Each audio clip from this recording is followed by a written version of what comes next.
Today we're going to talk about our project In-Situ Bioprinting for tissue regeneration. As for background, with the rapid development of advanced manufacturing technologies, one of the additive manufacturing process, namely bioprinting technology, has shown increasingly its significance in human life. Bioprinting is an innovative additive manufacturing process, exerting the combination of biomaterials such as hydrogels or different types of polymer with cell sources and growth factors, then printing naturally emitted tissues or organ-like structure. Generally, bioprinting technique is widely applied in the fields of bioengineering and medicine. Bioprinting in tissue products for use in reconstruction and regeneration. Due to the rapidly increasing need for organ transplantation and repairing, and a short list of donated organs, the development of new materials and technologies are required for organ and tissue manufacturing. Future development of 3D bioprinting offers tremendous potential in repairing human body parts. 3D bioprinting is a great tool to fabricate tissue constructed to meet the demand for regenerative clinical treatment and medical transplantation. The networks of connective tissues ensures the maintenance of the normal form and functions of the human body. As for problem formulation, to date, different types of 3D bioprinting have existed in today's society. These include inject bioprinting, laser-assisted bioprinting, extrusion-based bioprinting, and so on. However, the whole bioprinting process requires long operation time. By virtue of too much waiting period, it is of great difficulty for utilizing a 3D bioprinting in clinical treatment, especially in emergency situations. In the sake of eliminating the existing gap between laboratory and practical clinical studying, the team is going to design an in-situ 3D bioprinting additive manufacturing process. For material selection, the suitable selection of biomaterials plays a significant role in the success of proper fabrication of functional tissue structures. The ink material for bioprinters is commonly known as the cell-laden bioink material, which provides a certain range of use for tissue engineering, while in the sake of achieving the similar physical-chemical properties of the natural tissues, a combination of multiple naturally derived biomaterials is necessary to enable the printing tissue to exert more naturally functional properties. Especially, the biomaterials used for 3D cell bioprinting are categorized into organic biosolutions. This category of biomaterial generally contains a high amount of water, which keeps the growing environment moist and allows the residing capability of the cell. The variation of different biomaterial is implemented into different applications of interest. Let's talk about bone tissues.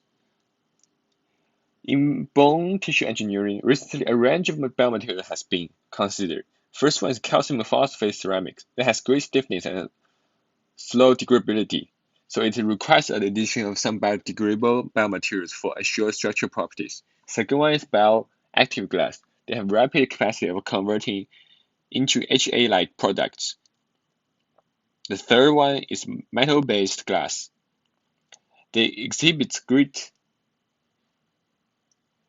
resistance to corrosion, biocompatibility, coupled with high mechanical strength and excellent porosity that allows great proliferation and differentiation capacity.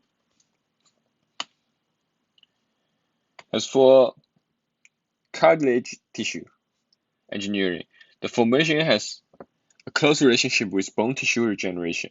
The pore size of cartilage ought to be much smaller. The main approach is to produce articular cartilage is using combination of chondrocytes and the stem cell encapsulated within alginate hydrogels.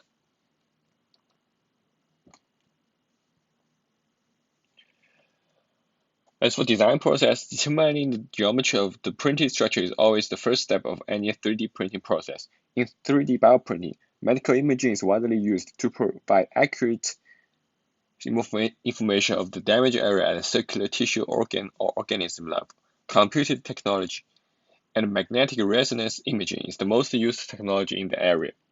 Specifically, the system contains a material handling and dispensing system with a temperature control feature and 3 degrees of freedom, a fiber optic light for illumination of the construction area or for the photo-initiator activation, a camera to control the movement of the arm, and a piezoelectrical humidifier.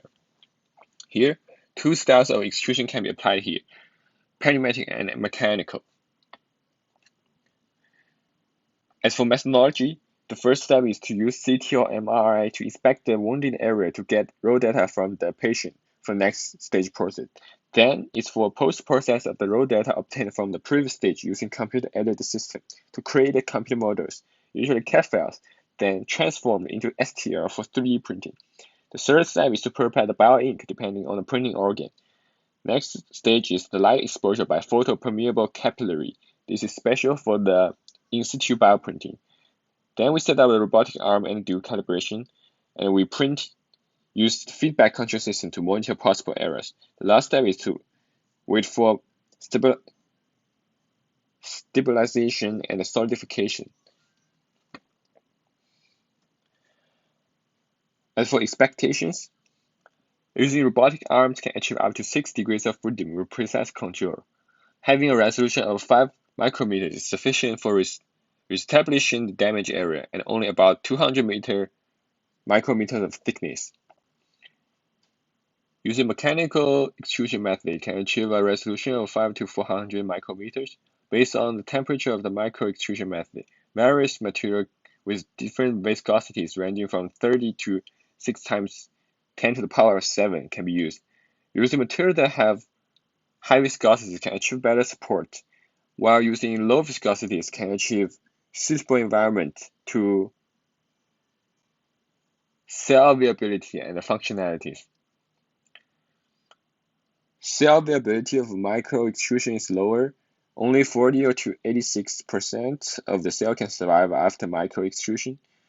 If we increase the extrusion pressure in the nozzle gauge, the survival rate will decrease. And for micro extrusion of the non-biological product, the machine is able to achieve a resolution of 5 micro to 200 micrometers with a speed of 10 to 50 micrometers per second. Besides, the design will have a sterilization system to reduce the chances of infection. The cover time will reduce to 3 weeks compared to 5 to 6 weeks with untreated and matrix-treated controls. Generally speaking, the whole organ printing stage can be separated into 3 groups, which are pre-organ printing stage, organ printing stage, and post-organ printing stage. People can scan and collect 3D image by CT and MRI in the pre-organ stage. The preparation of bioink is also really important in this step based on the required function of the target printing site. In organ printing stage, assisted robotic system can control the printing head to precisely fabricate the structure based on the blueprint made by 3D modeling and other data from CT and MRI. After the completion of printing, the post-organ printing stage will take care of the maturation of the printed construction. A challenge in the pre-organ stage is direct contradiction between the large printing part and low viscosity during the printing process.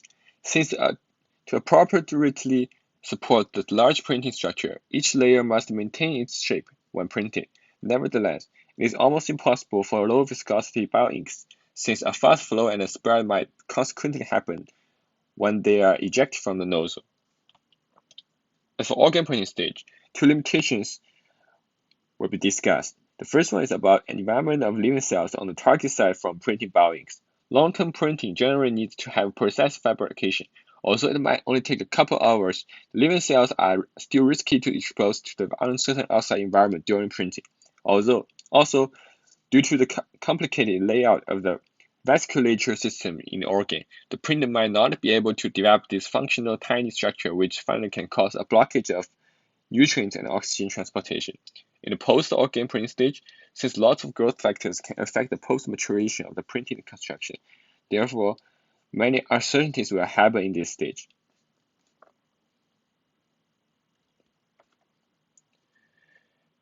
It will have a huge improvement if we combine both functions and MRI and CT into one integrated advanced 3D scanner involved in the printer, because all data and 3D modeling can be completed by one machine at the same time so that the total surgery time can be reduced a lot.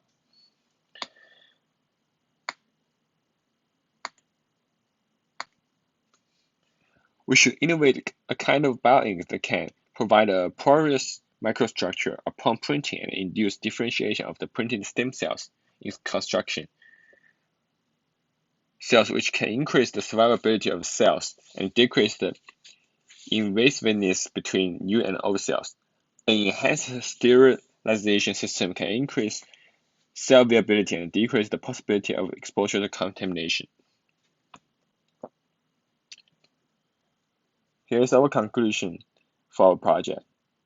We're designing a in-situ 3D bioprinting with the use of robotic arms by micro-extrusion, but there's some limitation that we might face, and we're hoping that we can improve